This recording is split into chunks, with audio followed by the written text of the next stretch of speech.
Lepo zdrav, spoštovane gledalke, cenjeni gledalci, ljubiteljice in ljubitelji domačega nogometa, še iz Murske Sobote, iz tukajšnje Fazanerije, kjer je pred nami še zadnja tekma v tem jesenskem delu državnega prvenstva Lige Telemach. Spremljali bomo obračun Mure in Kopra.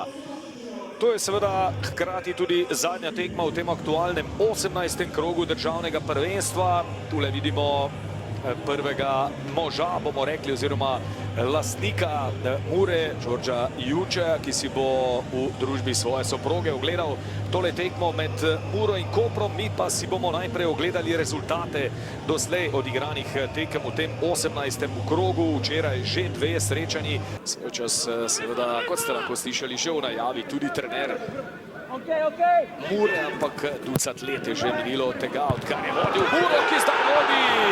Mura vodi, strelec pa je kdo drug kot Amadej Maroša. Prvi resnejši napad črno-belih na tem srečanju, predložek z desne strani in sjajno tako podaja kot tudi gibanje in sama eksekucija najboljšega Murinega strelca Amadeja Maroše, in takoj se je pokazalo, kako je Juriću priložnost za izenačenje. Jurić je sam pred vrati in obramba Raduhe, samo godbo za Koper. Sjajna reakcija Florjana Raduhe.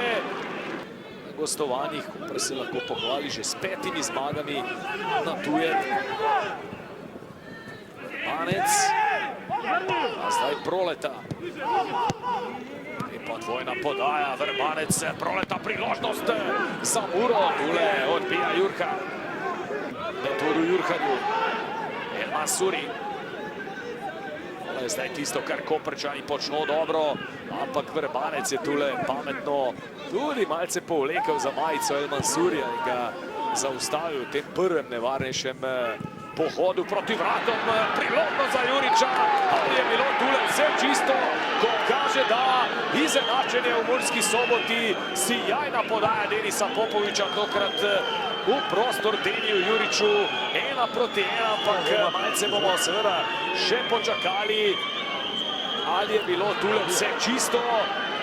Ti na prvi pogled se je zdelo, da je šlo za centimetre, kar se tiče morebitnega prepovedanega položaja. Tole bo kar pravšnji zorni kot. Tule zdaj poglejmo, Lovrič proti Juriću. Tole je trenutek, ko daje zelo tesno. Zelo tesno je bilo. Je bila kar lepa priložnost, da bi Mura ponovno prišla do vodstva. Tako pa Koprčani v novem napadu. Matondo gre sam proti vratom. Matondo, 2 proti 1 za Koper. Kakšna tekma na Fazaneriji. Priložnost za Muro. Pred nekaj trenutki za novo vodstvo. Sledil pa je proti napad in tole je ta hiter koprski prehod, ta tranzicija, ki jo ves čas opeva pri Primorcih, in na ta način so še enkrat več udarili rumeni in preko Matondoja prišli zdaj do popolnega preobrata v pičlih 2 minutah. Tule poglejte, akcijo je začel Popovič, Matondo zato, ker ga je dosegel ravno na tem stadionu, ampak ne v dresu Mure, pač pa julija lani še v majici Domžal. Nov protinapad Kopra, Popovič ima Matondoja pred vrati. Matondo, zgrešil je Izak Matondo. Ali je šlo tule tudi za prepovedan položaj v trenutku, ko je žoga prišla danes zatresti Murino mrežo. Diogo zdaj na drugi strani, Diogo z težkega položaja, ampak še kako nevarno izkazal se zdaj tudi Metod Jurhar. Ta hip pod 60%. El Mansuri ima Popoviča na robu kanskega prostora, priložnost za Koper, sami pred vrati Deni Jurić strelja, Raduha brani in še ena izjemna priložnost za Koper. V nadaljevanju pa prekršek nad Proleto in to bo prosti strel za Muro. Matondo, Izu je bil dovolj blizu Pucko. Wiesinger lahko strelja daleč, to je tudi storil Dario Wiesinger. Svoje strelske sposobnosti.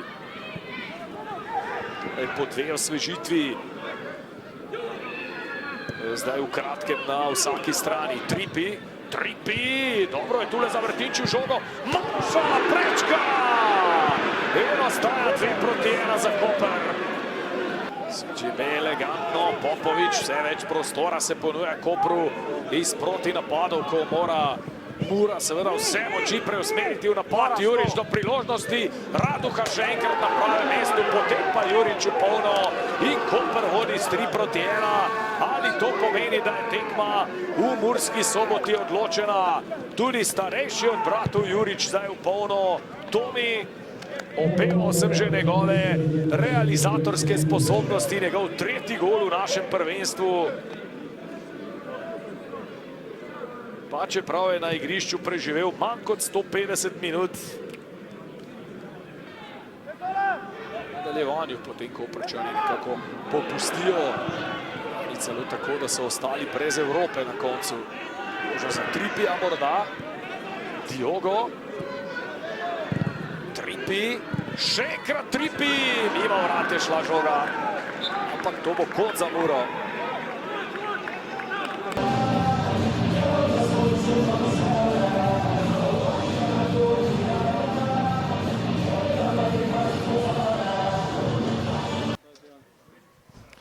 Matic Maruško, tudi za vas seveda vprašanje, beseda dve najprej o tej tekmi s Koprom, na koncu zmaga gostov s 3-1. Precej energije ste vložili za izenačenje v nadaljevanju, ne nazadnje tudi dobro začeli, pa na koncu izgubili. Torej ocena današnjega dvoboja, pa tudi jesenskega dela prvenstva. Prvo čestitke Kopru za zmago. Nič, tekmo smo začeli vrhunsko, zabili, si pripravili neke situacije, potem prejeli dva nekoliko prepoceni zadetka. V nadaljevanje pa zopet stopili zelo dobro, imeli inicijativo, žal nismo izkoristili, na koncu poraz. V jesenskem delu pa zagotovo bi si želeli več. Verjamem, da se bomo sedaj dobro spočili, pa potem pripravili na spomladanski del, ki bo, upam in verjamem, da bo boljši. Maj, čestitke za zmago danes, čestitke tudi za tole koprsko jesen, 33 točk, visoka uvrstitev tik pod vrhom. Kako ste zadovoljni tako z današnjo predstavo, kot seveda tudi s celotno jesenjo? Hvala za čestitke. Težka tekma danes, na koncu smo izvlekli dober rezultat. S pol sezone pa smo zadovoljni. Po mojem mnenju bi lahko bili še više, malo se nam kakšno tekmo zalomilo, ampak ja, generalno smo zadovoljni.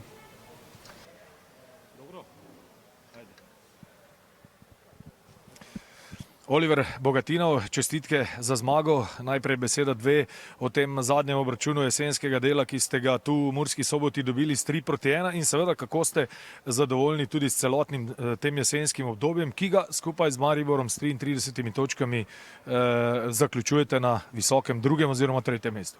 Jaz lahko samo čestitam vsem fantom tudi na prikazanem na današnji tekmi. Prišli smo po zmago, da potrdimo to dobro formo, ki smo jo kazali do današnjem delu prvenstva oziroma prvem delu prvenstva in z točkovnim izkupičkom in lestvico smo več kot zadovoljni.